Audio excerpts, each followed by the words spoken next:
Hi and welcome to the Thrive Method Hub. I'm so glad that you're here. Today we're actually talking about how to gain more weight after treatments. And this is a concern even during treatments for some of us. But I'm going to go through some really quick tips for you to hopefully help you. If you don't know me by now, my name is Becky. I'm a naturopathic doctor, a cancer thriver of over 20 years, a cancer coach, and a mom of 3 girls. And if weight loss is something that you're concerned about, it's for a good reason. And a lot of times what ends up happening when we're in treatment is our taste buds change, our appetite changes, and there are many other reasons, digestion-wise, nausea, vomiting. There's so many reasons why people may lose weight. Stress can also be a factor as well. And how do we start gaining that weight back? And really, in terms of gaining weight back in most situations, it just entails us to have more calories included in our diet.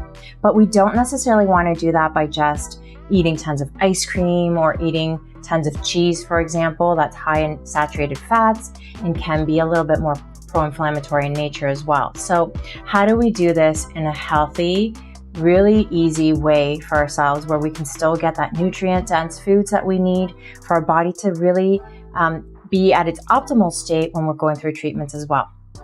So here are some really quick tips for you to hopefully help you to start gaining weight or at least maintain your weight so you're not losing more. A lot of times there are some data around including omega-3 fatty oils especially to help maintain that weight. And that's something that you definitely want to speak to your own practitioner about or someone that you work with closely and knows your case best. Because omega-3 fatty acids, like fish oils, for example, can help and have been found to help in different studies for people to, again, maintain their weight or increase weight as well during and after treatments.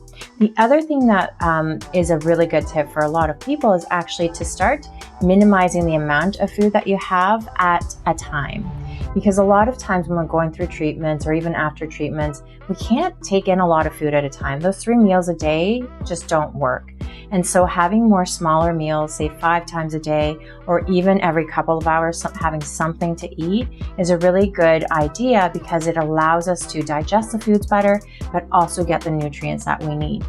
We also want to ensure to include protein and healthy fats in our diet. That's what's going to help us to, again, heal up faster and provide all the nutrients that our body needs for different pathways, for example, but also to help us gain weight. And some of those protein sources would be things like lean meats, so chicken, fish, turkey, as well as nuts, nut butters, lentils, and beans, and that sort of stuff, as long as you're able to digest those foods as well.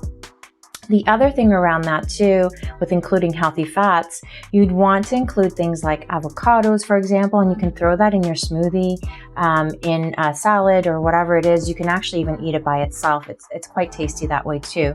Although I know for some taste buds are changing, so things may not taste exactly the same. But also including some nut butters and nuts in different types of meals. So including some nuts, for example, in your salad or stir fry or other things will increase, again, that protein count and also the healthy fat count as well. The other thing too that we want to ensure that we do is that we don't overexert ourselves. So we don't want to be doing a lot of physical activity when we're not necessarily able to keep that weight on. So taking walks, for example, is really nice and gentle and still helps us to keep that optimal health that we want to keep without overdoing it at the same time. And also doing things like stress reduction, for example, is really helpful too, because sometimes the reason why we're losing weight could be all correlated with our mindset and the way that we experience stress, because that obviously can also lower and impact appetite as well.